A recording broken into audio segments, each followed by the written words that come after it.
नहमदुहु व नुसल्ली अला रसूलिहिल करीम अम्मा बाद। आज की वीडियो में मैं आपके सामने सूरह यासीन के ख़वास व बरक़ात बयान करूँगा। वैसे तो अहदीस मुबारका में सूरह यासीन के बेशुमार फ़ज़ाइल व बरक़ात बयान हुए हैं। इस वीडियो में मैं आपके सामने चंद एक फ़ज़ाइल व बरक़ात बयान करूँगा। अहदीस मुबारका में आता है कि जो शख्स भी सूरह यासीन पढ़ता है, अल्लाह तबारक व तआला उस शख्स के अगले और पिछले गुनाहों को मुआफ़ फरमा देता है। एक रवायत में आता है कि हर चीज़ का एक दिल हुआ करता है, सूरह यासीन कुरान मजीद का दिल है।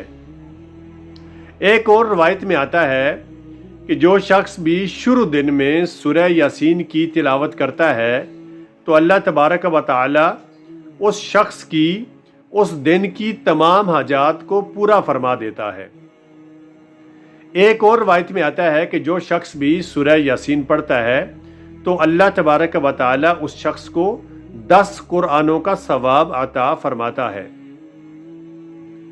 एक और रवायत में आता है जो शख्स भी सूरह यासीन पढ़ता है तो अल्लाह तबारक व तआला उस शख्स की तमाम हाजात को पूरा फरमा देता है।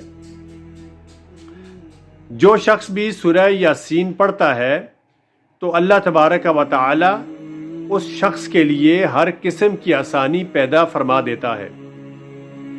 जो शख्स ऐसी हालत में सूरह यासीन को पढ़ता है कि उस पर किसी बादशाह या किसी शख्स का खौफ हो तो वो खौफ जाता रहता है।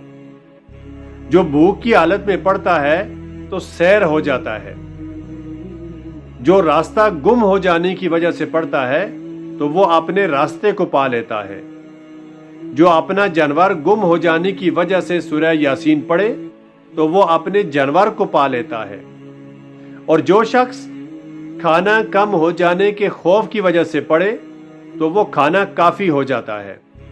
और जो शख्स किसी ऐसे शख्स पर सूरह यासीन पढ़े जिस पर नज़ा की शिद्दत हो तो उसके लिए नज़ा की आसानी हो जाती है। और अगर किसी ऐसी औरत पर सूरह यासीन पढ़े जिसको बच्चा जनने में दुश्वारी हो रही हो तो उस औरत को बच्चा जनने में आसानी हो जाती है।